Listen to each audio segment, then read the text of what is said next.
Rayanyag ti Lugosor, programa ngagserbi kamang kenrang tayo iti gobyerno probinsyal.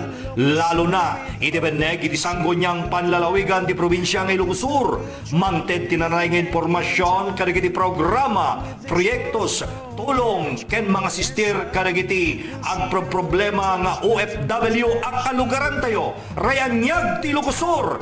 Tinagaget, Produktibo Presiding Officer, the busy Governor of the Province of Ilocos Ryan Luis Singson, our main anchor, Ken Lito Javier, our co-anchor, Ryan Nyag ti Ilocos at tuyen nagsubli ngagserbi kada kayo, ang sipod, tada kayo, ti inspirasyon mi, Ryan Nyag ti Ilocos da kayo, ti inspirasyon mi. Hello, good morning, good morning, good morning, good morning, good morning, good morning, good morning, good morning. Good morning, Ilocosurian House Life. Sapay lang ko ba, tanda kayo po dito sa Juanan Television nyo, Iloco Heritage sa channel Facebook Live, your phone. Kastamete na po iti Cable TV, Eagle Vision. Good morning, entire world. Good morning, Philippines. Good morning, Ilocosur. Welcome. November 22, mga kaibigan. Thank you, Lord. Napakabait mo. At ito po yung magandang numero at magandang araw. Singising na po ini tinipar na tinaya, gagayam ka na po kay Lian. Nakaranranyag po. Ibig sabihin, nagranyag ti masakbayan ti probinsya tayo nga Ilocos Papagayam. Good morning! Mani po ti pisina na po busy Gobernador Ryan Singson. Tugayam ka na kapsat yung kapidyo Lito Javier. Kadkaduay na ka po, ingana ti alas 9:30. Iti na ito ya po nga oras sa Papagayan. Dito lang nga po Iloco Heritage Channel. Kumusta kayo amin na po? Kadagiti amin na po nga mangipatpatag na kami. Pakipalo, pakishare, mga kaibigan. Tapos tikas na po katamuda nga dati. Ito na po nga programa. Okay? Kumusta di probinsya tayo nga Ilocos Sur? May katlong aldaw itata itinaytoy Coffee Festival competition. Dagiti naralay nga po nga agaramid iti kape. Madamdama, papagayam. Ya? Adumat na kitay aktibidades sa itata. Oy, dandani yung piyesta dita Santa Catalina, inton no bigat, Grand Parade yun.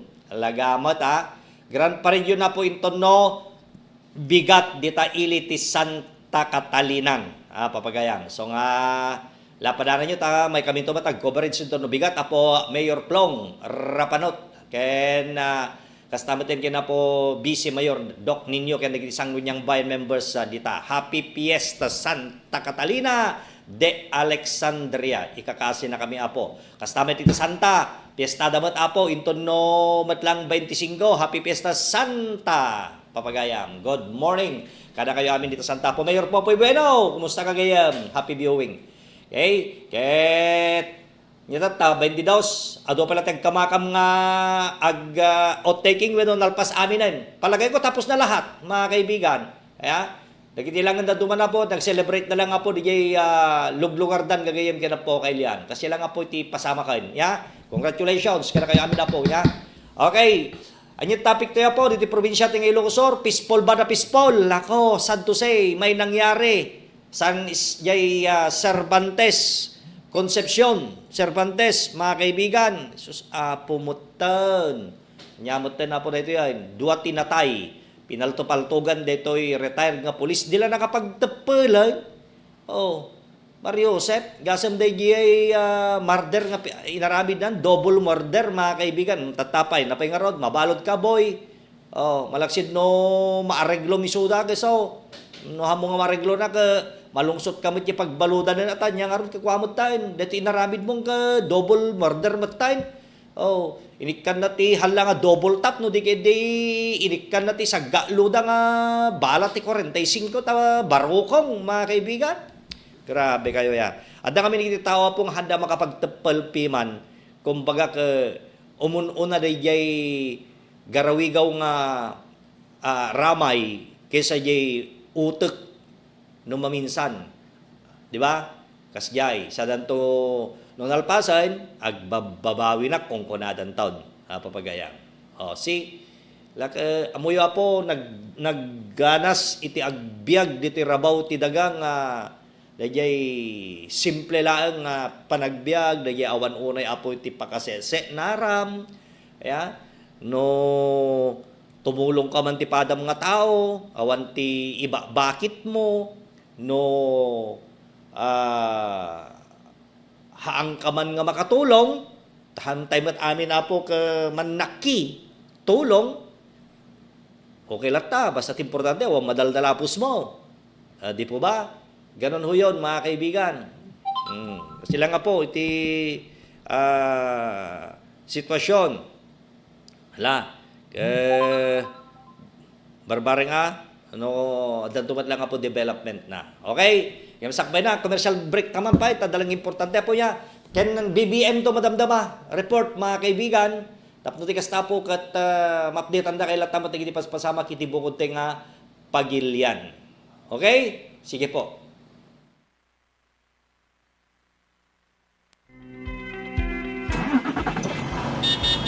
Problema yung kadi iti panangalat ti student driving permit, renewal iti lisensya ngagmaneho, ken panang-upgrade iti restriction code dagiti lisensyayo. Solbaren dagiti nga problema yo iti RX Driving School. Ti RX Driving School ket accredited iti LTO ng eskwelaan. Amang ipaay kadagiti sumaganad. TDC wenno theoretical driving course. Kasapulan daytoy kadagiti mangalat ti student permit. PDC wenno practical driving course paramat kadagiti mangala iti non-prop wenno professional driver's license. Upgrading iti restriction code paramat kadagiti mangnayon iti mabalinda a manehuen ken ti special driving course paramat kadagiti kayat na tagsursuro agmaneho ti motorsiklo, tricycle, four wheels, manual or automatic ken da dumapay. Naanos ken nalaing dagiti driving instructors da nga accredited iti LTO. Dito'y 2nd District, masarakan ti RX Driving School iti National Highway, Barangay Tablak, Candon City, abay iti Sacred Heart Medical Laboratory. Dito'y mat 1st District, masarakan ti RX Driving School, abay mismo iti LTO. Dita poblasyon is San Ildefonso, Ilocos Sur. Ken dita probinsya ti Ilocos Norte, masarakan ti RX Driving School iti along the National Highway, Barangay Kalagip, Batak City, sango ti Lucondia Cultural Center ken Mariano Marcos Memorial Hospital. Asideg iti mismong LTO. No lisensya ti panagmaneho, ken nasaya ta pagsusuruan ngagmaneho, RX Driving School iti papanan. Para tadadong informasyon, tumawag wenno ag-text kayo iti 0917-578-3132 and 0917-811-0581. Dito 1st District San Ildefonso, 0917-306-3735. Itamot 2nd District Candon City, 0917-120-1745. Ken dita Batak City, 0917-329-0591. RX Driving School.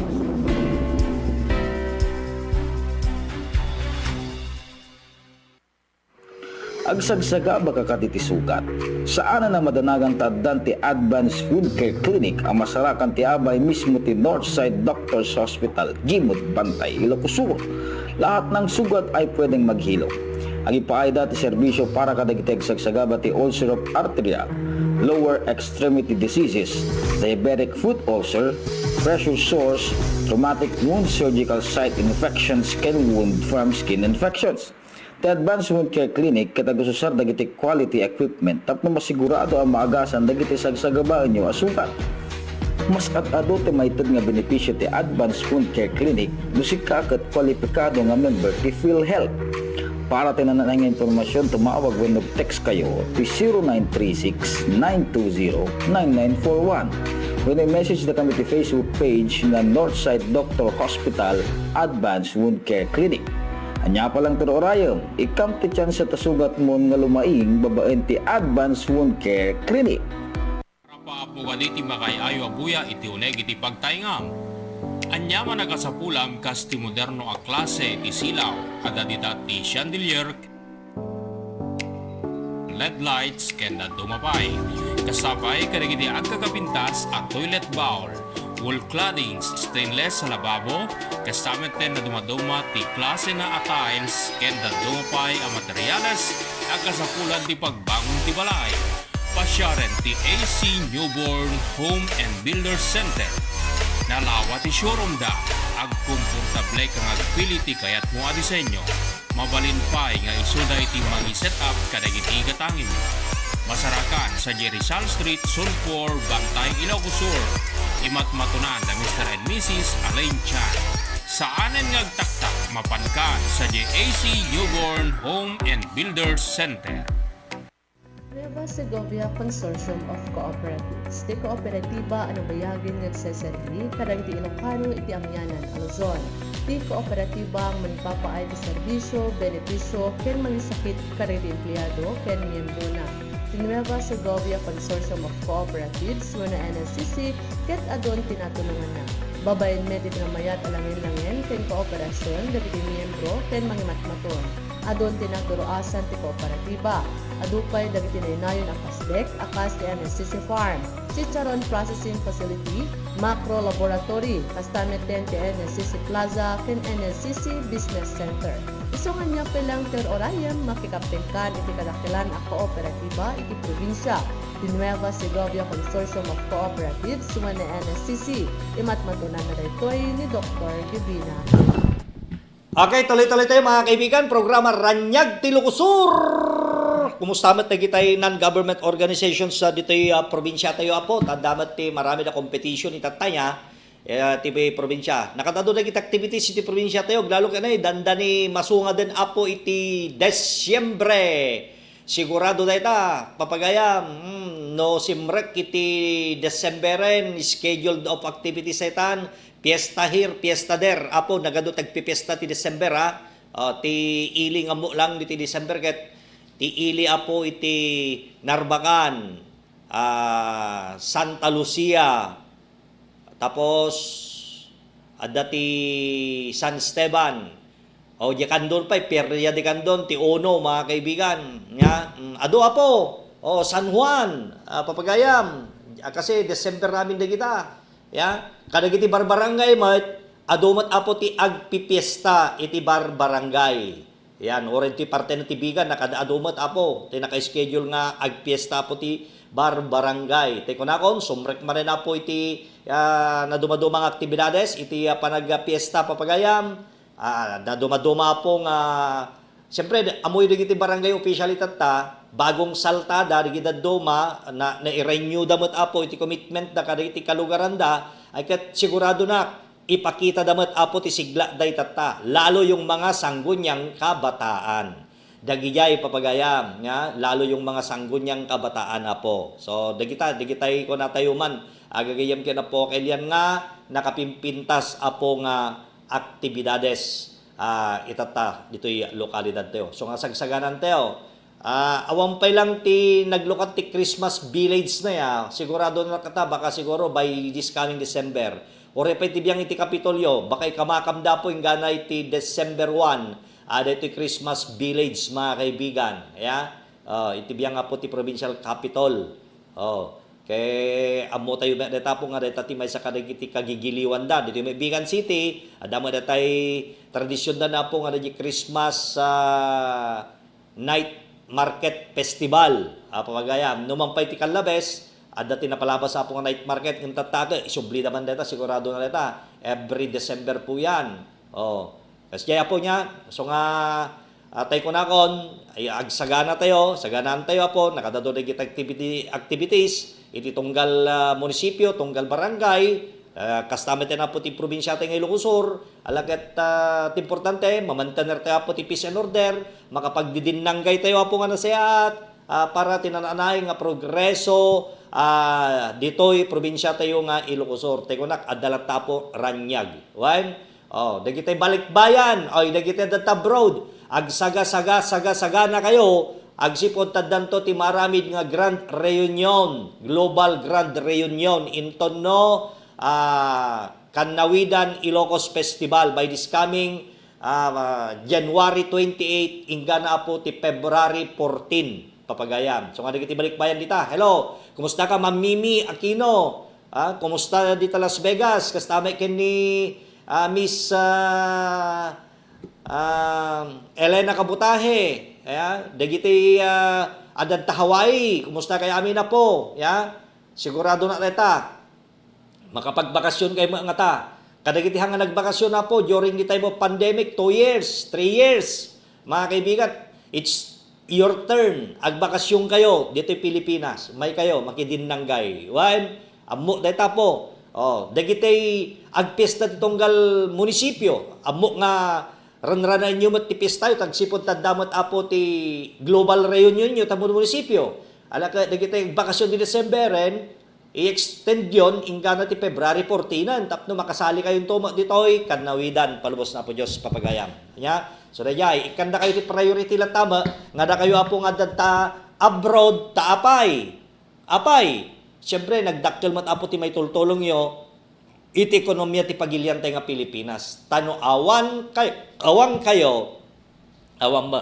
Idi pandemic, ado tinawanan ti trabaho.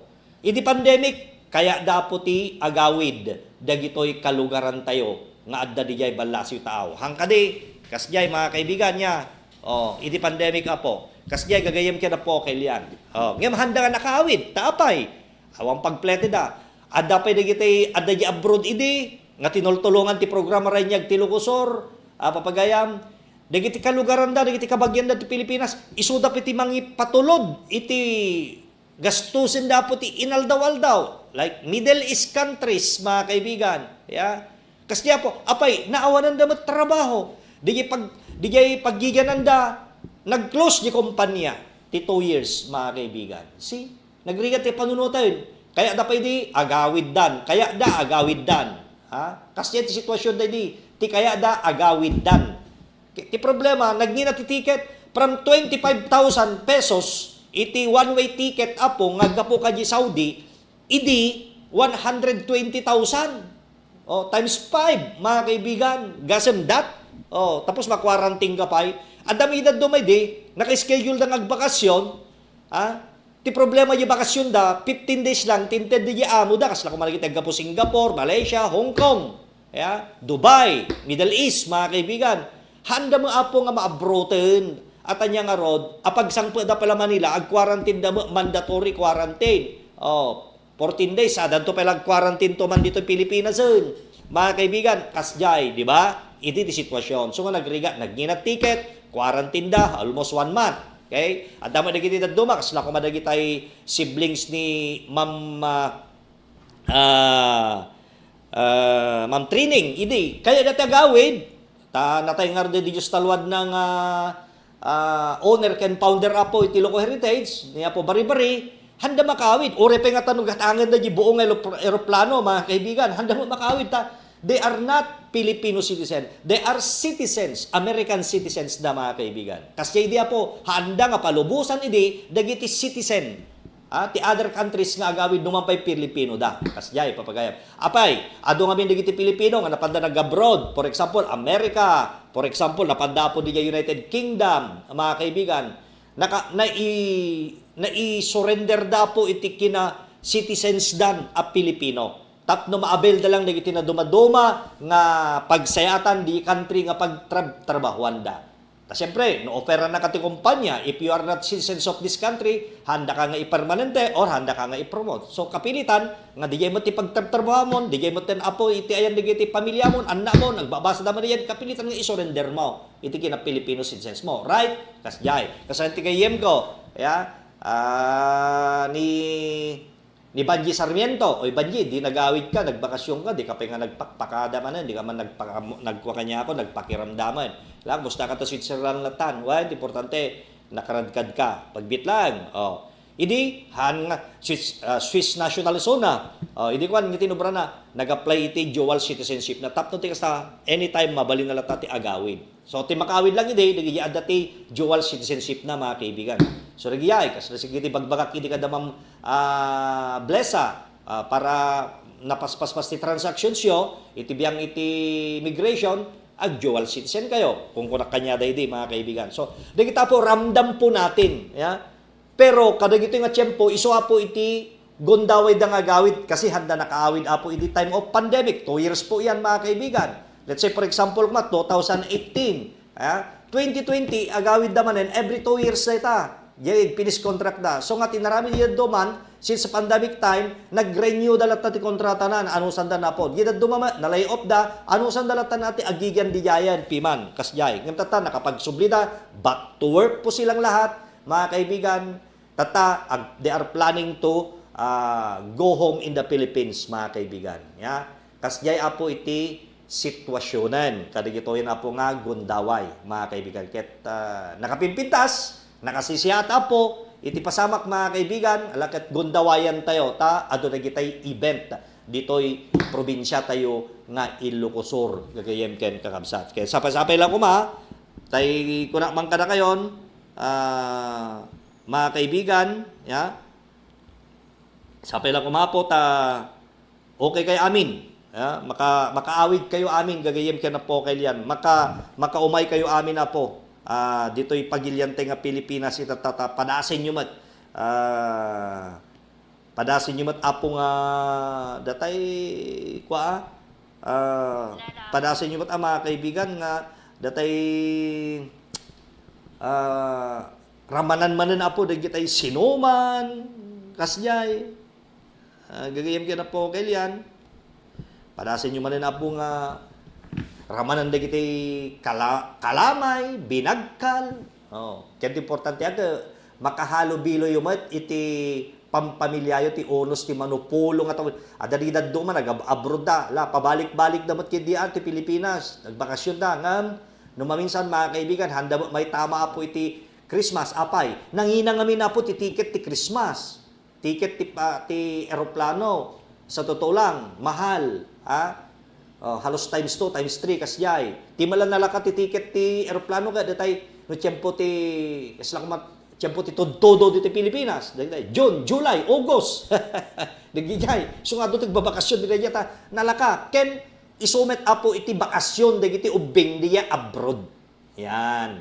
Papagayan. No kastoy nga December nga minen, alak handa may makawid-awid at nya nga nga hamat apo nga napintas para kanyada so anusan damat tiyay ngem sa totoo lang da kami nga dadto Pilipinas how I wish mat nga mapadasa may mati umay ag Christmas apo dita ayan yo dita banlasyo tao ayan yo mga kaibigan kasjay di ba para ma-experience tayo mat apo iti panagpasyar kadagita nga lugar kumusta kaya kasano nga ti Christmas tata di jay Bethlehem kasano nga tamang nga ti Christmas itatapo di jay United Kingdom, jay Italy, jay Roma, di po ba? Mga ganon, mga kaibigan. Siyempre, kaya yung apo nga ma-experience yung itinaragsak nga banding, ken panagpasyar, di ba? Amo yun, naganas ti agpasyar, no adda apo iti igatang mo iti makan, ken adda po iti igatang mo tomet iti pasalubong mo. Nag-shopping ka ng konti, di ba? Kasalida mo, kung panangipangas, kailangan, nung mapagkakumat ipagilyan ti Hong Kong, kailangan may 30,000 pesos ka, pocket money mo. Kasi nangina ti makandiyay, nangina po ti restaurant, papagayam, ya? Nangina pa ya po ti entrance fee ti mapandiji Disneyland. Idida kami di, $100 pa yun.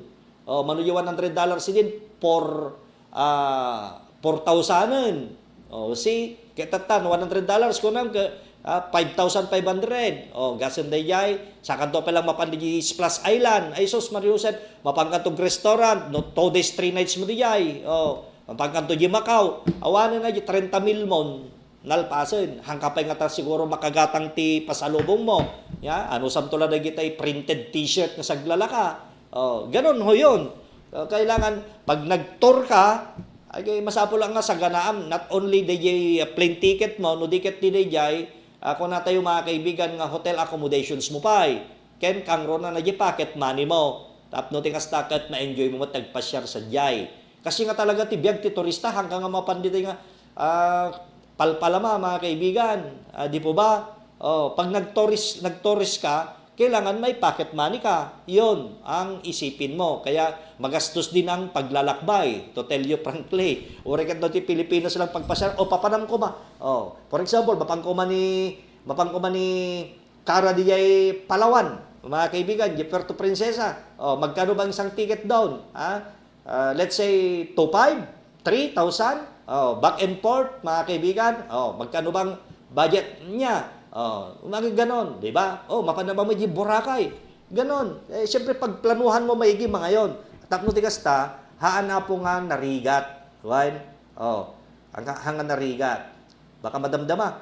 Oh, one day, one night mo pa lang niya. Ni, awang kwarta mo, nabitingkan. Hangka mabalin ti rumwar. Awa pagbayad taxi. Kaya niyang hardubra mo. Agigyan kalata di unig ti hotel mo. Oh, di kalatan. Maturog kalata di. Maturog mangan. Di ka marunong. Waryo, matitigas jay. Alagay, nakita amin mga kaibigan niya. So nga, we are encouraging those kababayan po natin in abroad, be prepared kasi may global reunion po tayo. Hindi lang ito yung una, nung time niya po Ryan Singzon's governor way back 2014 or 2015, nangyari naman po yung Grand Global Reunion. 10 years ago mga kaibigan. Yon, napakaganda nun. Kaya sapay-sapay lang dati na ito apo kat ado kayo mat. Just signify yourself, mga kaibigan. Adan sabot tikwan pag-emailanan. Iba kayo lang, tanutikas na kahit paano apo ka ma-accommodate na kayo. Gagayam ka kamsat.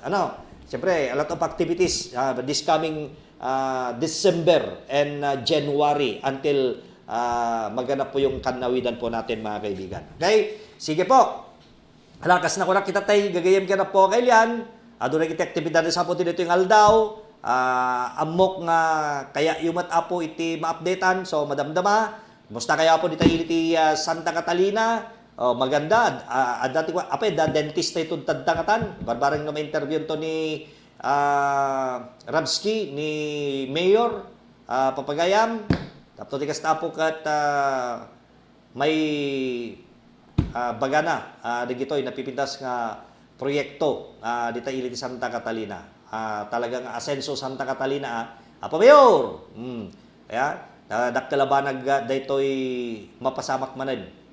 Ditan nga daytoy cutting of the ribbon. Iti daytoy kunata yung pagseatan, mga kaibigan niya. Dita ili tayo nga Santa Catalina Ilocosur gagayem. Okay, happy fiesta Santa Catalina. Amok adore giti activities inton no bigat grand parade tapos DepEd, mga kaibigan, DepEd night. Okay? Sige. Alright, gagayam ka na po kalian. Sige. Agsublit ito po kung pasan lagi di palagip manipod master control yanik Miss Karakang.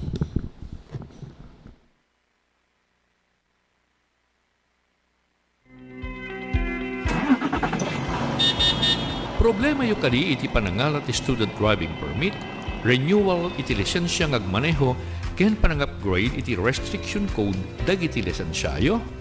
Solbaren dagiti nga problema yo iti RX Driving School. Ti RX Driving School ket accredited iti LTO ng eskwelaan. Amang ipaay kadagiti sumaganad. TDC wenno theoretical driving course. Kasapulan daytoy kadagiti mangalat ti student permit. PDC wenno practical driving course paramat kadagiti mangala iti non-prop wenno professional driver's license. Upgrading iti restriction code paramat kadagiti mangnayon iti mabalinda a manehuen ken ti special driving course paramat kadagiti kayat nga tagsursuro agmaneho ti motorsiklo, tricycle, four wheels, manual or automatic kenda dumapay.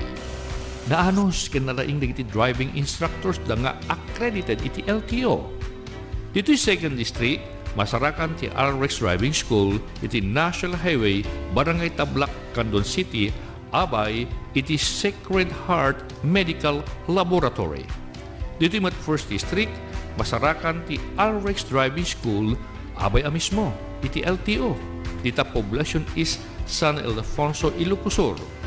Ken dita probinsya ti Ilocos Norte, masarakan ti RX Driving School iti along the National Highway Barangay Kalagip, Batak City, sangot Ilocandia Cultural Center ken Mariano Marcos Memorial Hospital. Asideg iti mismong LTO. No lisensya ti panagmaneho, kinasaya ta pagsusuruan ngagmaneho, al Rex Driving School iti papanan. Para tadadong informasyon, tumawag uno ag-text kayo iti 0917-578-3132 and 0917-811-0581. Iti First District San Ildefonso, 0917-306-3735. Itamot Second District, Candon City, 0917-120-1745. Ken Ditabatak City, 0917-329-0591. RX Driving School.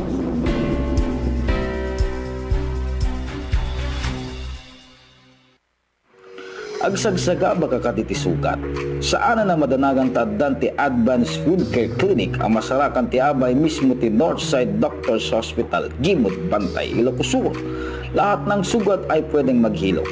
Ang ipaayda ti serbisyo para kadagiti agsagsaga ti ulcer of arteria, lower extremity diseases, diabetic foot ulcer, pressure sores, traumatic wound surgical site infections, ken wound from skin infections. The Advanced Wound Care Clinic katagususar dagiti quality equipment tapno masigurado ang maagasan dagiti sagsagabaan nyo asukat. Mas at-ado ti maitid nga benepisyo ti Advanced Wound Care Clinic dusika ket kwalipikado nga member ti PhilHealth. Para tinanang informasyon, tumawag o text kayo ti 0936-920-9941. When message na kami ti Facebook page na Northside Doctor Hospital Advanced Wound Care Clinic. Anya pa lang tino orayom, ikam ti chance sa tasugat mo nga lumaing babaen ti Advanced Wound Care Clinic. Para paapo ka di ti makayayo abuya iti uneg iti pagtaengan. Anya man nagasapulam kas ti moderno a klase ti silaw ada dita ti chandelier LED lights ken na dumapay. Kasabay kadagiti agkakapintas at toilet bowl, wall claddings, stainless sa lababo, kasama ten na dumaduma ti klase na tiles ken na dumapay ang materyales at kasapulan ti pagbangon ti balay. Pasyaren ti AC Newborn Home and Builder Center. Nalawa ti showroom da, ag komportable kang agpili ti kayat mo a disenyo. Mabalin pa nga isuda iti magi-set up kadagiti katangin. Masarakan sa Rizal Street, Sulphur, Bantay, Ilocos Sur. Imat matunan na Mr. and Mrs. Alain Chan. Saanen ngagtaktak mapankan sa JAC Newborn Home and Builders Center. Nueva Segovia Consortium of Cooperatives. Di kooperatiba ano bayagin nagseserbi kadang iti Ilocano iti Amyanan, Luzon. Di kooperatiba ang magpapaay ti serbisyo, benepisyo, ken mangisakit kariti empleyado, ken miyembro na. Di Nueva Segovia Consortium of Cooperatives, wala NSCC, ket adon tinatulungan na. Babayin medit na mayat alangin-langin, ken kooperasyon, dagiti miyembro, ken mangimatmaton. Adon tinagduroasan ti kooperatiba. Adupay dagiti nainayon ang kasdek, akas ti NSCC Farm, Chicharon Processing Facility, Macro Laboratory, kastamet din ti NSCC Plaza, ken NSCC Business Center. Isungan niya pelang ter orayam makikaptingkan iti kadakilan a kooperatiba iti probinsya. Di Nueva Segovia Consortium of Cooperatives, suman na NSCC, imatmatunan na rito'y ni Dr. Gibina Kenny. As the heritage province of the North reopens to tourists, it launches the all-new Tour Ilocos Sur app. A quick guide to Ilocos Sur at your fingertips.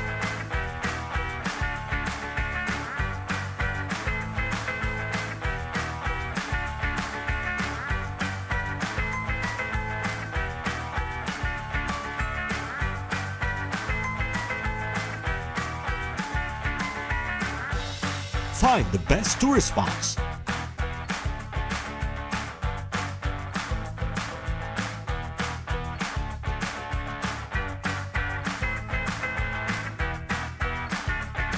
Hotels.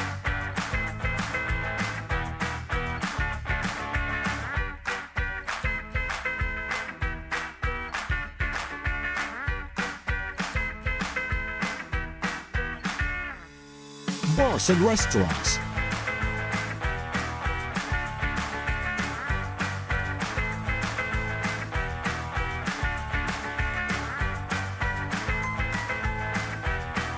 And authentic Ilocos Sur products and food.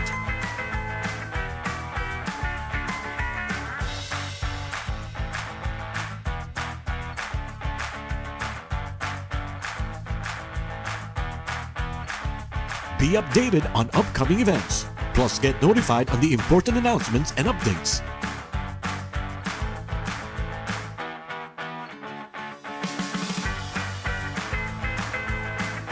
Available for global download on Android and iOS. The Tour Ilocos Sur app. Historical becomes digital.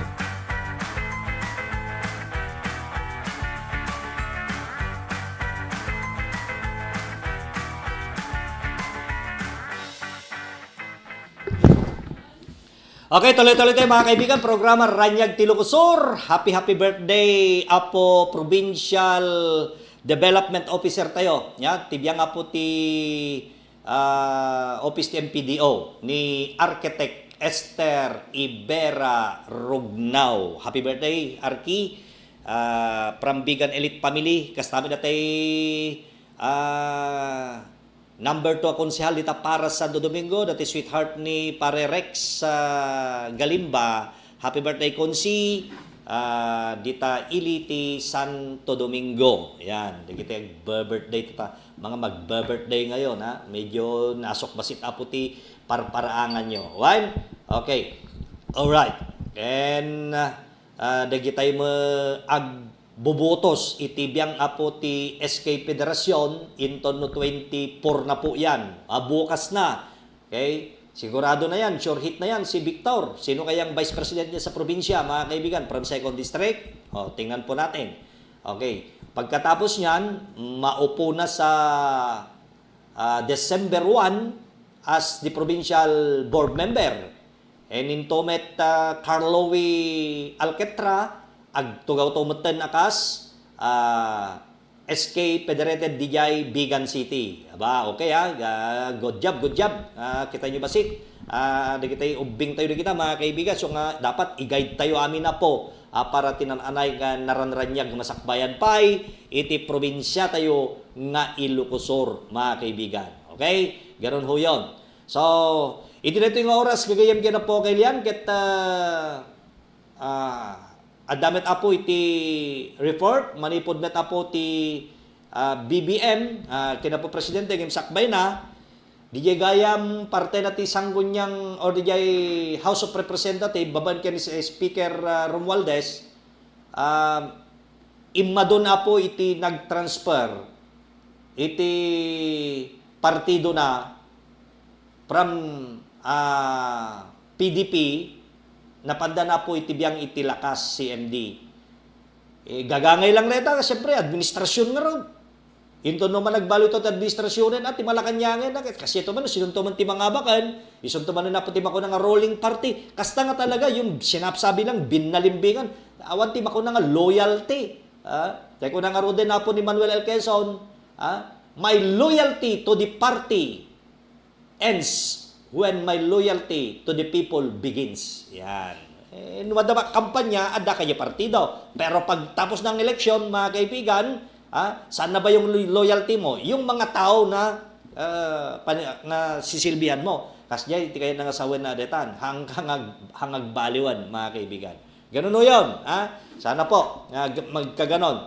Kasi medyo nasapan sa ti regalit yung iti House of Representative. Tala ito yung mga dati nga Presidente Digong, nagsaomat, ibaga na ba nga rinokar apo ti batasang pambansa. Ba't niya sinabi ng ganon? Noong kapanahonan naman niya, 6 years, lahat naman ng gusto niya sinang-ayunan ng mga mambabatas, karamihan naman ng mga mambabatas ngayon, sila pa rin ang nakaupo nung araw. Magpahangga ngayon. Ba't ginanon na niya, mga kaibigan? Apay nga nga nagsaot, pati man ito Harry Roque, nga dati mga nag-congressman, party list. Lalaw mo tibagbaga na, kasi mo tibagbaga na. Well, amo ti taong bayan, pero huwag na tayo magsalita ng ganon, mga kaibigan. Di ba? Tata, siyempre, gapulang ta naipit na gidaduma nga pundo, iti vice-presidente. That's the time mo ang nag-explicar da nga na siya at mga kaibigan. Kahit naman yung mga nangislas o kaya nang ipit ng pondo ni BP Saray, nag-explain da mo. Oh. Kaya dapat na lang kasi ata siyempre time of budget deliberation. You depend naman, parang magde-depend ka ng thesis mo pag ganon mga kaibigan. So, kailangan ng ganon talaga. So please, sana maintindihan po natin yan, mga kaibigan. Tapno iti kasta po kat ammo tayo, ti mapasamak apo iti masakbayan, gagayam ka na po kailan. One, sige po, alagat inakaro din na po ipatayab. Dito yung malakanyang update tayo with the BBM. Papagayam, heto na po.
Speaker series today with an Oli chant.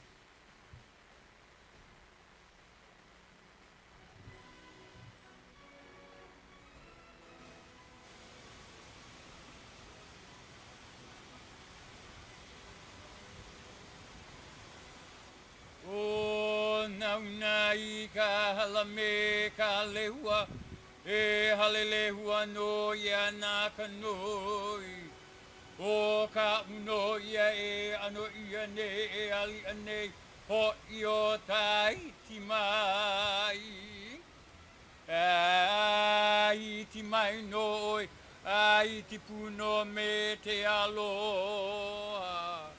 Aloha e, aloha e, aloha e.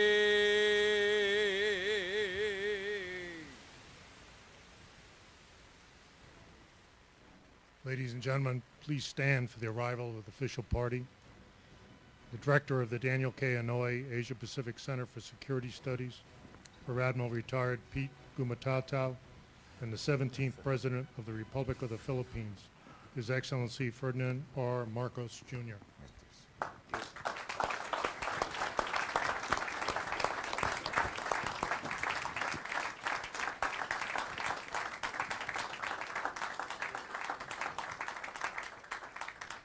Ladies and gentlemen, please be seated.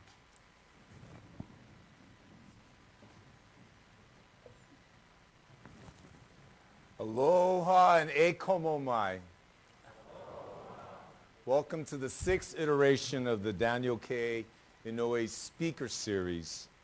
My name is Pete Gumatataw. I am the director of the Daniel K. Inouye Asia Pacific Center for Security Studies. And we are so honored here at the center to co-sponsor this event along with our fellow cohorts, the DKI Institute, as well as the DKI APCSS Foundation. I would like to start by recognizing some of our distinguished attendees.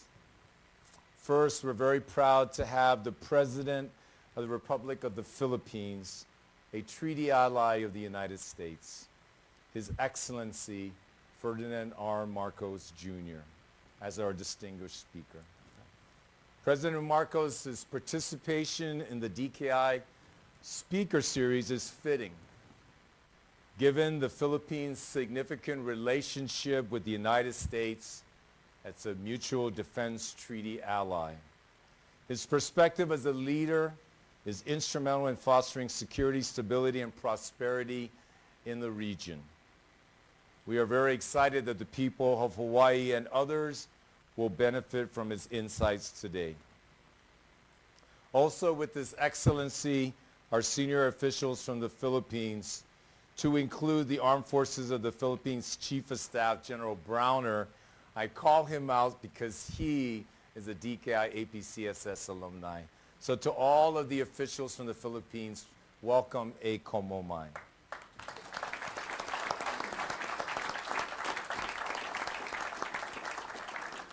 I would also like to recognize other distinguished visitors in the audience, Admiral Aquilino and Mrs. Aquilino, Admiral Paparo and Mrs. Paparo, Congressman Case, Congresswoman Takuda, Senator De La Cruz, Senator Aquino, the Consul General from the Philippines, Emilio Fernandez, along with all the Consul Generals from countries in the Indo-Pacific as well as around the world that are here today.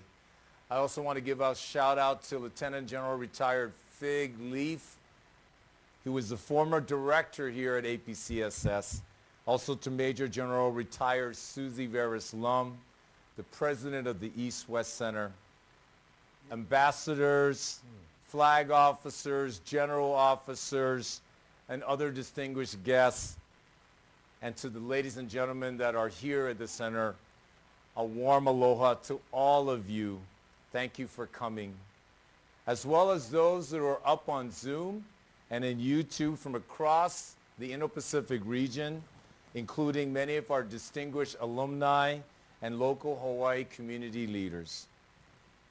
So for everyone, the speaker series started in 2018 as a collaborative effort by 3 institutions to honor the legacy of the late Senator Daniel K. Inouye by sharing with the local community and others around the region his vision to foster a security environment that's characterized by mutual understanding, cooperation, and peace. In short, promoting a free and prosperous environment for future generations to enjoy. I would now like to take this opportunity to invite my 2 co-hosts, Ms. Jennifer Sabas and Mr. Jerry Sumida, to provide a few opening remarks.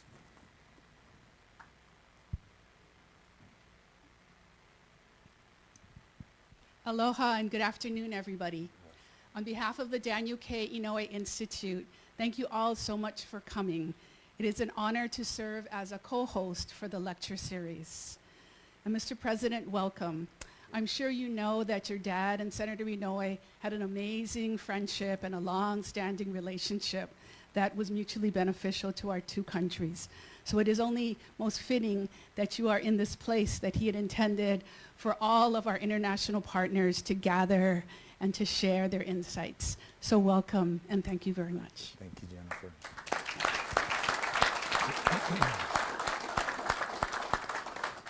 Mr. President, distinguished members of this gathering, my name is Jerry Sumida and I'm the president of the Foundation for the Asia Pacific Center for Security Studies. The foundation was established almost during the early days of this center in order to provide 2 things. One is support, financial and otherwise, for the center and its programs, and secondly, to help broaden the reach of the center into the broader communities in Hawaii. Hawaii, as you know, is in the center of this particular region, the Pacific region, and has always striven to play a major role in this particular part of the globe, with its importance increasing on a daily basis. And as you know, Hawaii and the Philippines have a very, very strong historical tradition, historical and cultural tradition. So we are very pleased to join with the center and with our colleagues at Daniel K. Inouye Institute to sponsor this program and also welcome you and hope you have a very pleasant journey here, and we look forward to your remarks. Thank you, sir.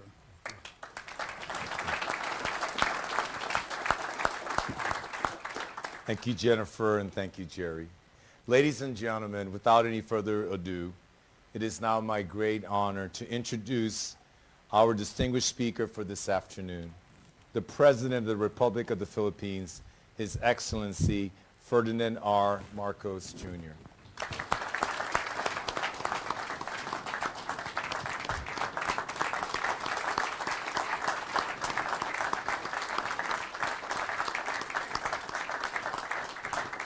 Thank you very much for your kind introduction. The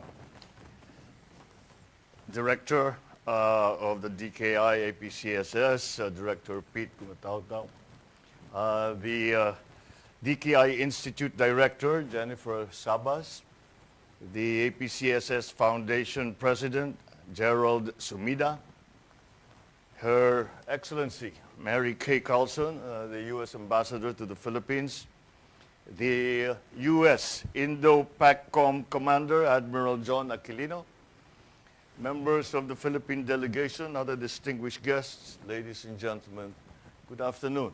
And I think the traditional greeting is aloha. Aloha. I am very pleased to be able to speak with you today here, especially since it is a particular pleasure that I am here at the Daniel Inouye Center. As has been mentioned, Senator Inouye was a great friend of my father and, equally importantly, a great friend of the Philippines. As a matter of fact, one of his last acts in Congress that involved the Philippines was that he was able to finally arrange for the back pay of the so-called Bolo men that fought together with the Americans during the Second World War. And I wrote him a letter and he responded to me, and we were both very, very pleased and just a little bit sorry that my father was not here, was not around to note what had been achieved and what he had been working for since the end of the last war. So this event caps the 6-day, 3-city working visit to the United States, which I have just undertaken. It is my third visit since I assumed the presidency in 2022.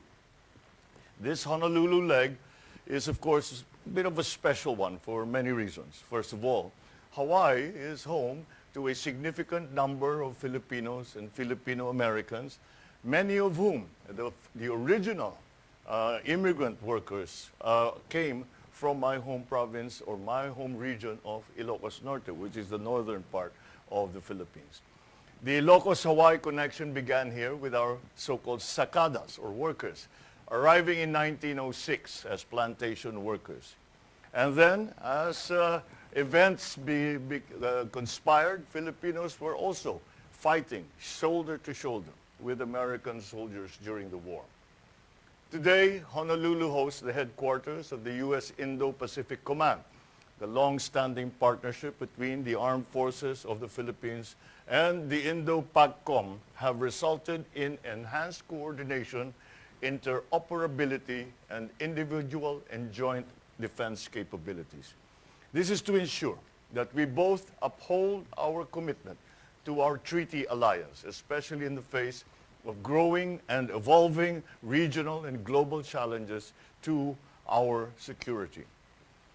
It's no coincidence that I spent this morning, before coming here, with Admiral John Aquilino. We had a very productive and useful exchange on regional developments and the critical role of the Philippine-U.S. alliance to promote peace and to safeguard the international law-based order, to ensure resilient, sustainable, and inclusive growth for our economies and our communities. It is the third visit that I have made to the United States since becoming president. And in this visit, I have had the privilege to speak about my vision for the Philippines and the world through the platforms provided by the Asia Society in New York, the CSIS in Washington, and now here in the APCSS here in the Aloha State. My message has always been firm, simple, and clear. the Philippines will continue to be an engaged and responsible neighbor and partner, always finding ways to collaborate with the end goal of mutually beneficial outcomes, namely peace, stability, and prosperity in the Indo-Pacific region. It is through working together, guided by the rules-based international order, that we can ensure an environment that will allow our countries and our peoples to prosper. That has been the raison d'etre for my foreign policy of peace. There are many challenges, however, in the roads towards that peaceful and prosperous future that we envision. Signs of another nuclear and space arms race are hovering over us. We are caught between the dual challenge of opportunity presented by advanced and emerging technologies, chief of which, of course, is AI. Smaller countries like the Philippines are grappling with the need to enhance our security capabilities alongside allies and partners and amidst larger regional players. So allow me this afternoon to speak more specifically about the two challenges that I believe are the most crucial to our common aspirations now. Number one is securing the peace in the West Philippine Sea. The Indo-Pacific region, particularly the West Philippine Sea, is in the middle of a global geopolitical transformation and has become an arena of normative contestation. Tensions in the West Philippine Sea are growing, with persistent unlawful threats and challenges against Philippine sovereign rights and jurisdiction over our exclusive economic zone and the continental shelf. Actions that violate obligations under international law, particularly the 1982 UN Convention on the Law of the Sea, or UNCLOS, and the 2002 Declaration on the Conduct of Parties in the South China Sea. Our regular routine and resupply missions at Ayungin Shoal are subjective to coercive tactics and dangerous maneuvers of Coast Guard and maritime militia vessels in the West Philippine Sea, putting the lives of our people at risk and challenging the rule of law in that has defined our baselines, our economic zone, and the maritime territory of the Philippines. There is rampant, illegal, unreported, and unregulated fishing and militarization of reclaimed features in the South China Sea. There have been recent missions to Escoda and Romulo Reef, which revealed a direct correlation between the presence of maritime militia vessels and reef damage in those features. If only for that, the impact of on biodiversity and the environment I'm afraid, are assessed as possibly already irreversible. This imperils livelihoods, this imperils the future generations of Filipinos. So I have said it before, and I will say it again. The Philippines will not give a single square inch of our territory to any foreign power. The law is clear, as defined by the UNCLOS, and the final and binding 2016 award on the South China Sea arbitration. Supported by the rules-based international order and our growing partnerships, both time-tested and new ones, we will insist on the preservation of the sovereignty and integrity of the country, while working closely with international partners in the bilateral, regional, and multilateral settings in developing rules and processes to address these challenges. We appreciate certainly the concrete manifestations of the U.S. and the growing number of our other partners in support for the Philippine position. The strong, factual messaging in support of our lawful exercise of our rights under international law, and which will call out recent incidents in our EEZ. It demonstrates the strength of our alliance and partnership and challenges attempts to perpetuate false narratives. That has become a very important front in all of these events that are happening in and around the Philippines. But unfortunately, rhetoric is not enough. We need to upgrade our defense and civilian law enforcement capabilities, not only to defend ourselves, but also to enable us to become a reliable partner in promoting and guaranteeing regional security. That will require greater substantial infusions into funding streams needed for our armed forces and Coast Guard modernization plans, including lines of effort to enhance cyber cooperation. I am optimistic from our recent engagement with our American counterparts, including U.S. legislatures and certainly in the executive department, to elevate our partnership and dedicate resources to match our commitments.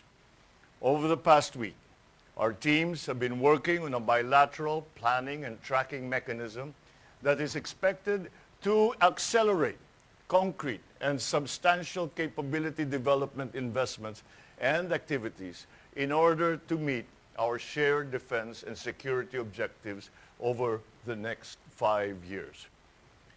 Our defense secretaries also just met in Jakarta on the sidelines of the ASEAN Defense Ministers Meeting Plus to discuss efforts to further strengthen our alliance.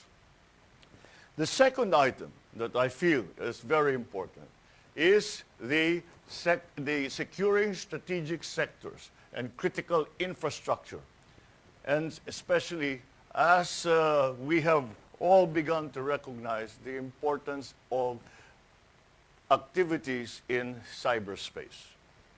At the same time, ladies and gentlemen, we also need to address broader notions of security, and that now will include economic security. We welcome public-private partnerships, particularly engagements between and outside our military and defense establishments. For example, the Aguila Subic Shipyard project supports Philippine efforts to position Subic Bay as a logistics hub and complements Haider readiness and initiatives. USAID development projects can also be harnessed to help boost our economic resilience. We hope to expand these partnerships in critical and strategic sectors and infrastructure. Just the other day, I witnessed on the sidelines of the APEC summit in San Francisco the signing of the Philippines-United States Agreement for Cooperation Concerning Peaceful Uses of Nuclear Energy, or what is more commonly known as the 123 Agreement. This opens the doors for U.S. companies to invest and to participate in nuclear power projects in the Philippines. This is expected to boost national efforts towards securing an affordable, reliable, and sustainable energy supply. Our cooperation on cyber security is also a priority, as it impacts both national and economic security. Critical infrastructure, whether with respect to ports, to energy, telecommunications, they will require cybersecurity measures to be in place for the country to be resilient. These systems form the backbone of our military infrastructure, our hospital systems, our agriculture, manufacturing, services sectors. In September, we launched the 2023 to 2032 National Innovation Agenda and Strategy document. This is the Philippine government's 10-year innovation plan, establishing the country's goals and strategies to improve innovation, governance, and establish a dynamic innovation ecosystem in critical areas. Learning and education, for example, health, food, agribusiness, finance, manufacturing and trade, transportation and logistics, public administration, security and defense, energy, blue economy, and water supply. We anticipate many areas where the U.S. as a leader in innovation and emerging technology can also be our major partner. Our teams are looking to convene the inaugural interagency PHUS Cyber Dialogue sometime early next year to follow through on our commitment to enhance cooperation in the face of new and emerging threats, including completing a full assessment of the cyber threat landscape and the establishment of next steps to counter cyber threats. So friends, ladies and gentlemen, these challenges will continue to evolve. But I am confident that together we will be able to manage them. Our alliance is stronger than ever because it has been founded on our shared values, our mutual respect and trust of each other as equal sovereign partners, and the unbreakable bonds between our two peoples. Our recent engagements across branches and levels of government confirm that we are committed to this relationship for the long term. At the same time, our growing network of partners, including Australia, Japan, the Republic of Korea, the UK, European Union, will serve as force multipliers, which will help us bring our country closer to the vision of a peaceful, secure, and prosperous nation within a secure and prosperous region. So I hope to continue this dialogue with all of you as we make our way on this principled path that we have chosen. We today are defining the future for ourselves in our lifetime, but also for the generations to come. Thank you very much. Mahalo nui loa. Sure.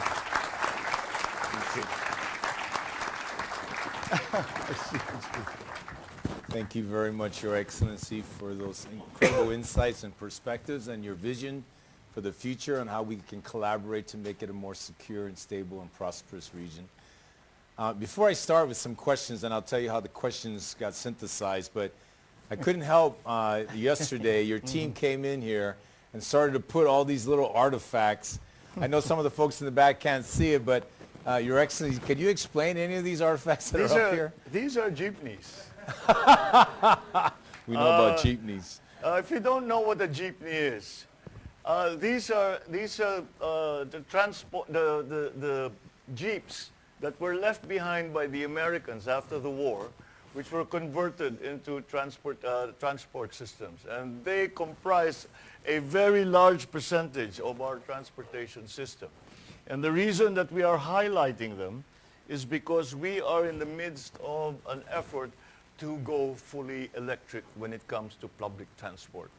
This is our continuing effort as a response, of course, to climate change, to improve the mix of energy consumption and supply from the traditional fossil fuels to more renewables. We have been reasonably successful. We are presently approaching 30% in terms of the energy mix, 30% renewable in terms of the energy mix of the country's energy supply.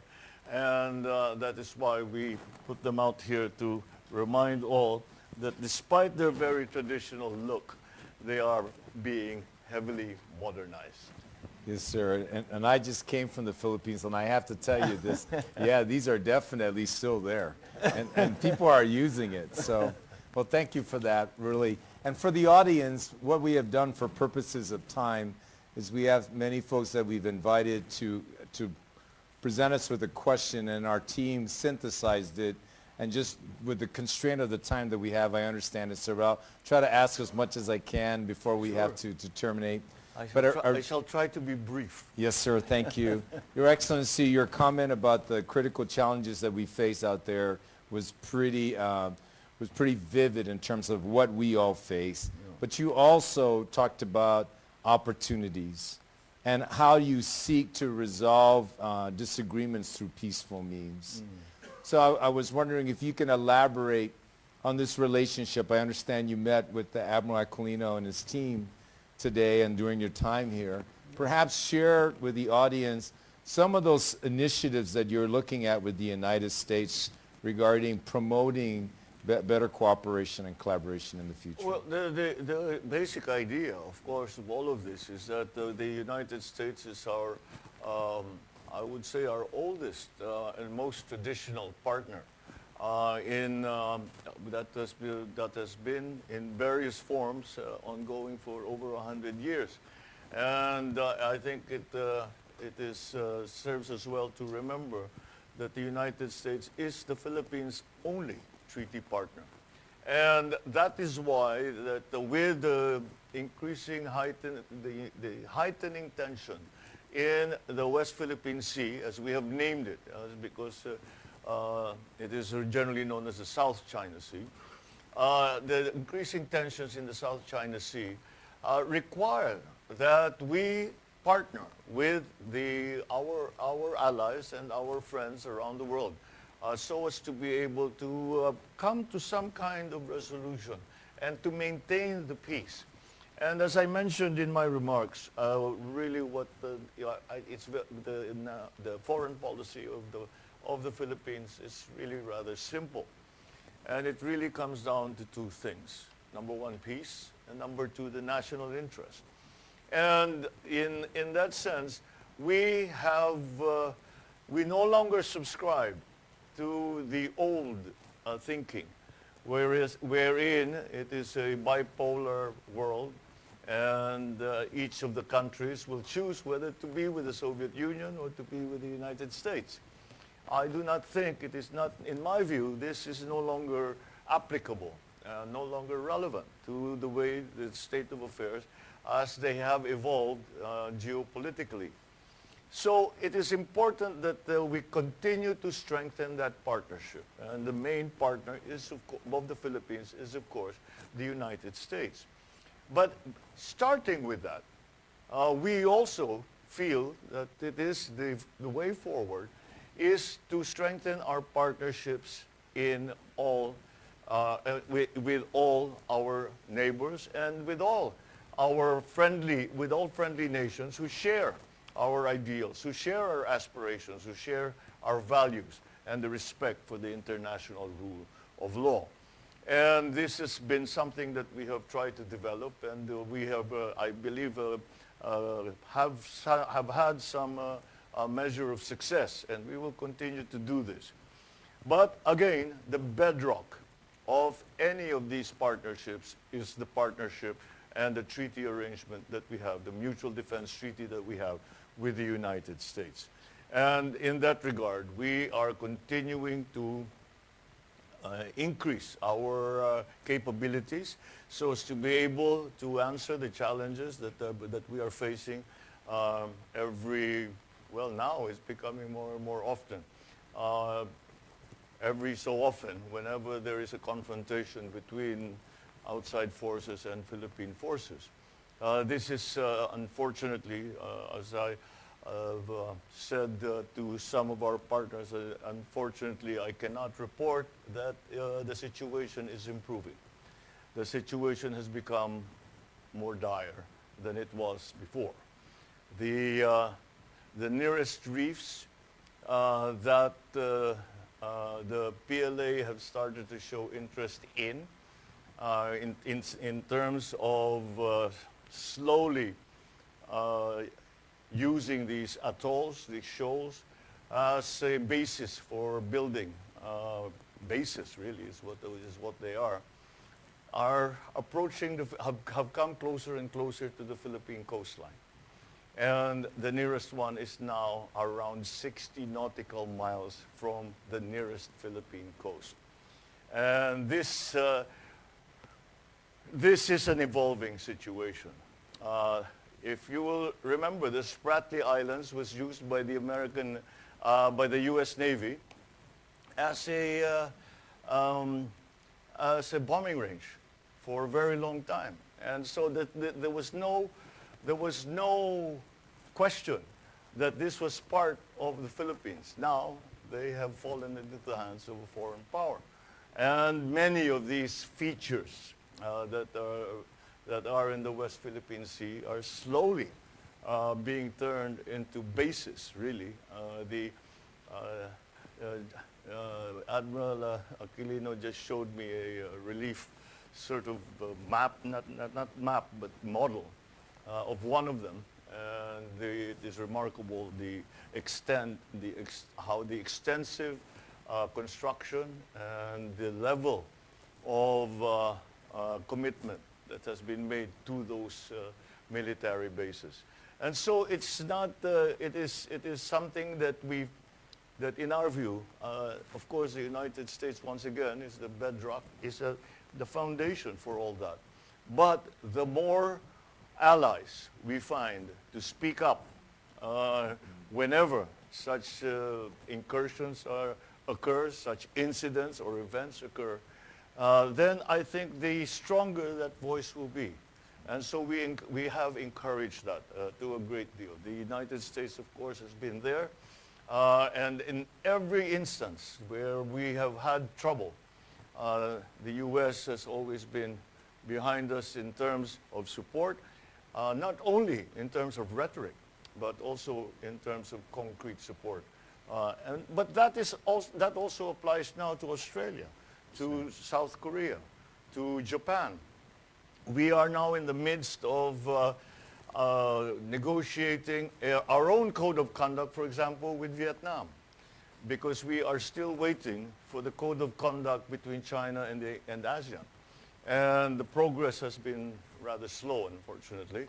And so we've taken the initiative to approach those other countries around ASEAN with whom we have existing territorial conflicts, Vietnam being one of them, Malaysia being another, and to make our own code of conduct, and hopefully this will grow further and extend into the other ASEAN countries. And at the very least, we have that basis between not only in the multilateral sphere, as in ASEAN, APEC, all of these other organizations, but also bilaterally with the different countries that around ASEAN who we have conflicts with, but whom I think we can find a way to maintain the status quo, and certainly the most primordial concern is to maintain the peace. Thank you, Mr. President. When I listened to you and how you repeated actually some of the key tenets of what you were saying in your speech, I remember just a recent visit I had in Manila and speaking to not just General Browner, but your Secretary of Defense, Teodoro, and others. That is a consistent message of your firm resolve to work things peacefully, but to work with the United States and other like-minded partners around the region, particularly in Southeast Asia. I would also offer you, when you talked about the rules-based order, international order, and how you've got the favorable findings from the Tribunal Court of Arbitration in 2016, that all underscores what we are all trying to do, which is to maintain that peace and prosperity, but following the rules-based international order. Now, you mentioned something in your speech, and you covered it quickly, but I think every country is wrestling with it in terms of technology, emerging technology. How do you view that strategically? How can you leverage technology in terms of building and enhancing relationship and cooperation with other countries? Well, I think it applies to essentially every sector. One of the great events in the recent past has been COVID. And COVID showed us a new way of doing everything. It showed us a new way of living, a new way of working, a new way of interacting with one another, a new way of living. And that has been brought about, those solutions have been brought about by technology. So if we go to another sector, which applies to every other single sector that we ever discuss in government, and that's climate change. Climate change was brought about by burgeoning technologies, which we did not realize were going to poison the planet to this extent over 200 years or so. But then we also look to technology to bring us the solutions for this existential challenge that we are all facing. So let's bring it back now to the question of security. Again, technology, I think, will provide many of the solutions. But of course, at the very beginning of all that is the resolve of each country in partnership with other countries to continue to maintain the rule of law and to do that in the interest of peace. And that is what we have been trying to promote. And I do believe, I am very encouraged by the discussions that we have had, not only with the U.S., but with other countries, that this, it is well understood that this is in fact the way forward, that we must collaborate to bring those technologies to the fore so that our people can reap the advantages of that. Now, the latest technology that everyone, of course, is looking to, as it is exceedingly powerful, is AI. And we have just received the news that there has been within the AI community this conflict as to whether or how far to push it without regulation. I know President Biden has just signed a document that says that this must be regulated, monitored, and regulated properly. Because we have seen the rather more sinister uses of artificial technology. On the other hand, we must always remember it is a double-edged sword, and it can swing in a way that will help us.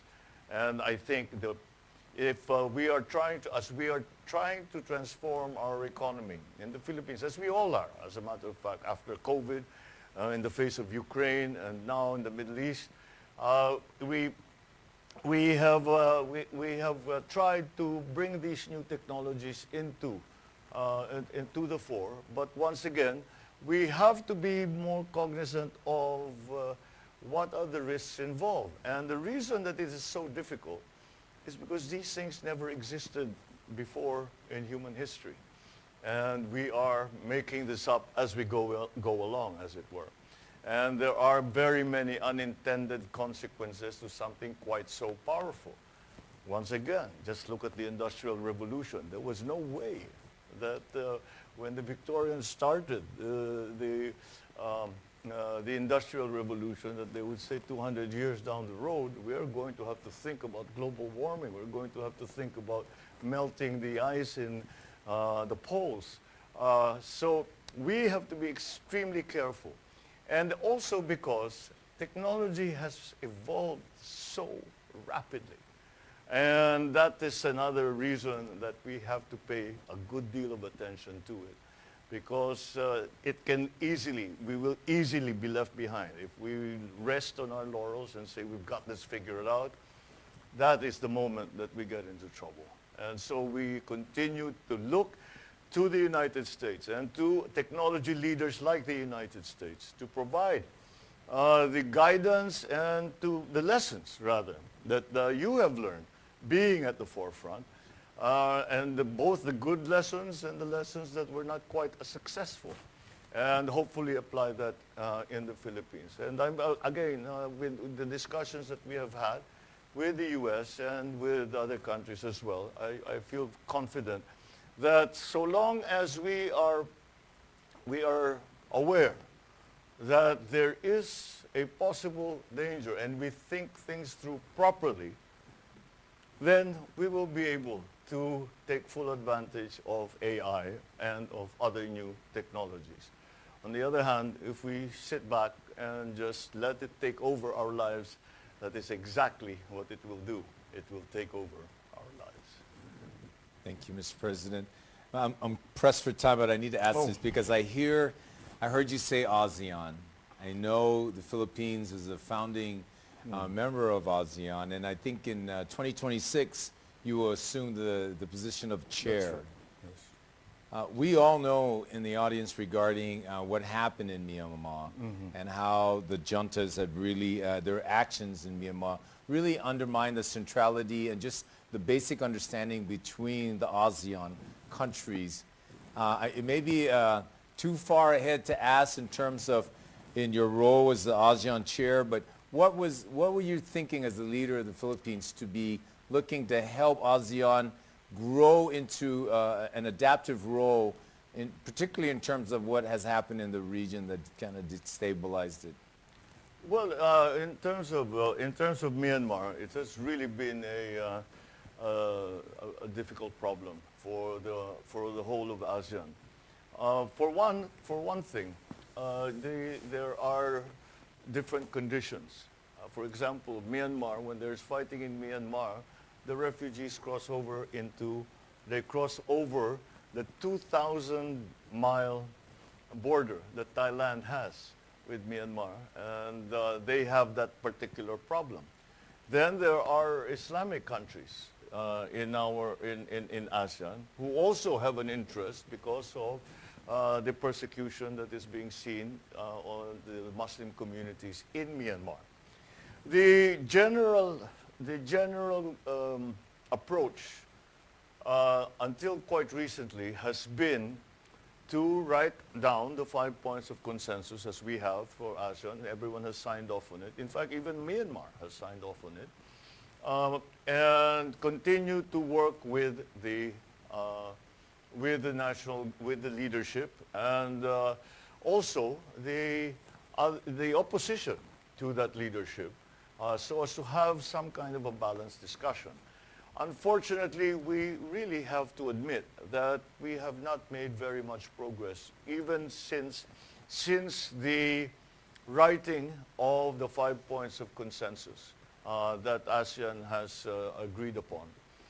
So there has been a significant shift that really occurred in the last ASEAN under the chairmanship of Indonesia, where it became very clear, and upon the urging actually of Han Seng of Cambodia, and his argument went like this, and he says that when I became leader, nobody wanted to talk to me because I was not regarded or recognized as the leader. And he says, but who else will they talk to? And so now they spoke to me, and we have found a way to work. The different countries around have found a way to work. And this is the same situation as in Myanmar. If you insist on only handling these issues at a very high level, which is what the principle was in the beginning, that we only talk government to government, ASEAN to government. And unless there's progress made on that front, then there is no progress made. So the shift has come. And we now, under the informal auspices of ASEAN, each country is allowed to make approaches to the Myanmar leadership and the opposition, all the stakeholders in Myanmar, to try and find a solution to the problems that are being faced. And as in any conflict, the humanitarian side of it, the humanitarian cost has grown exponentially over the past 2-3 years. And so that just makes the situation even more urgent than it was before. So we have encouraged a slightly different approach. The Philippines is playing its part, and we have an interest in the Myanmar conflict for the simple reason that it affects the Philippines as well. And not in terms of actual fighting or refugees, but in terms of things like human trafficking. We have had to rescue many of our nationals from Myanmar and bring them back to the Philippines as they were human trafficked. They had been trafficked to work in usually illegal activities. So there is a great deal of impetus for ASEAN to solve this problem. But it is a very, very difficult problem, as it has involved other players, and it's not just the leadership in Myanmar. One of the most disturbing analyses that we have seen is that actually the military junta has lost support from its own military. And it only carries on with their militaristic and really terroristic activities by air power. And that air power has been provided not by Myanmar itself, but from foreign countries. And that is why I propose, I said, maybe it's time to talk to those who are supplying the arms, or those who are supplying the airplanes and the bombs, and to say that we have to find a way to bring a hiatus, at least a hiatus to this, to try and do something about the humanitarian problem. And then perhaps that will be a first step. And once we are discussing that, and once we are more active and allowed to operate more within the country, and to have more contact and more communication, perhaps that will lead to something else. And so that presently is the state of affairs for ASEAN when it comes to Myanmar. When the chair comes to the Philippines, or when the ASEAN chair comes to the Philippines, this is still what we intend to promote within our neighboring countries, and to find a way. I always quote. I'm a great believer that you should try everything everywhere all the time. Simply because you cannot predict by any stretch of the imagination where it will succeed. And my best example is always, who would have thought that diplomatic relations between the US and China would come about because of table tennis? But it did. And so let's try everything. Let's talk to our friends, perhaps our adversaries, but try everything. And that is what we will try to promote. We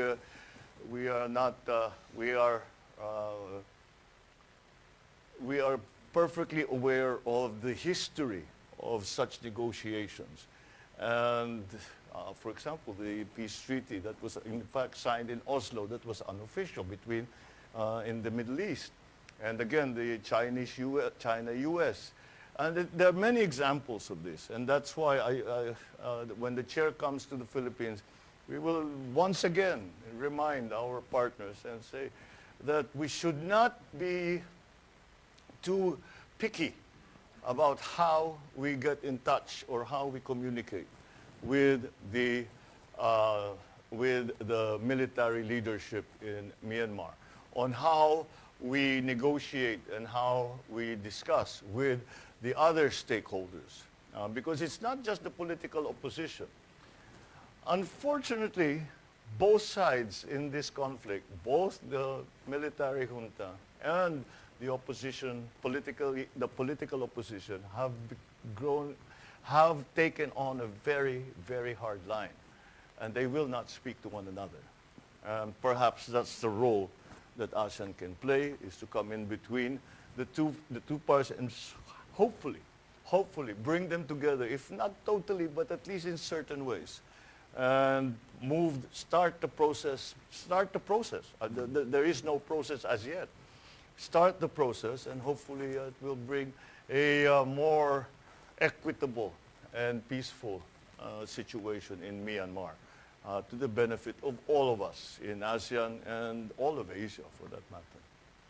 Well, Your Excellency, your insights, I must say, is very refreshing and encourages all of us to work harder to collaborate to this vision that you've laid out. And I truly think we must try everything. Ladies and gentlemen, please help me give a round of applause to Mr. President.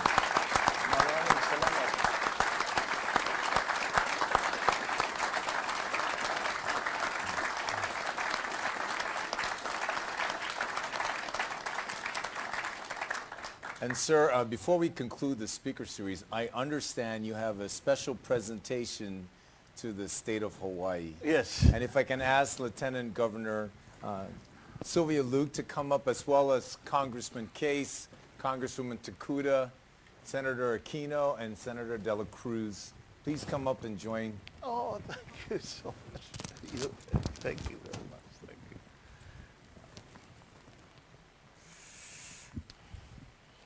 you. The 8 August 2023 wildfires affected various areas in Maui, particularly the historic town of Lahaina. In a spirit of unity and compassion, President Marcos instructed relevant agencies to collaborate with the state of Hawaii to assist grieving families and help affected communities rebuild. With this humble donation, the Philippines stands in solidarity with the state of Hawaii and continues to pray and hope for the full recovery of Maui as it embarks on a rebuilding the island. Madam Governor. Thank you. It's just a simple donation to help all our friends. And we have already made efforts to provide support to our Philippine nationals in Maui. But again, in solidarity with the state of Hawaii, we thought we would.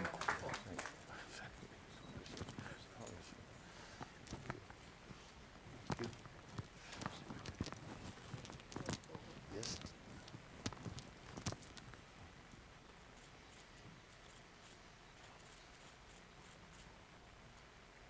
Very good. Thank you. Thank you. Please be seated. Please be seated.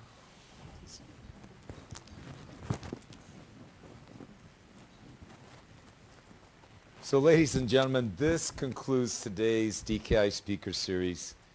Sir, a sincere salamat po to you for your exceptional remarks. You've provided us much to think about today, and we're so grateful for your leadership.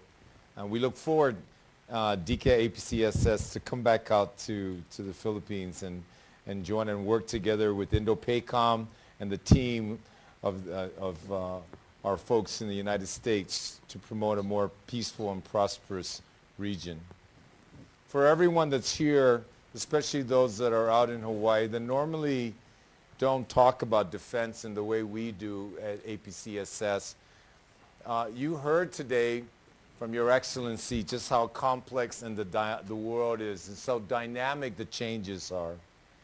You also heard that the United States remains steadfast in working with strong allies like the Philippines and other like-minded countries.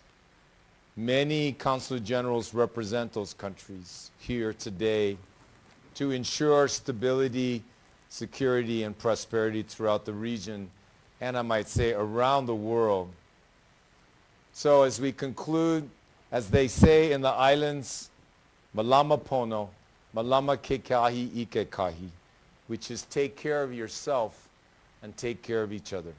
And aloha. Aloha. Thank you, sir. Thank you.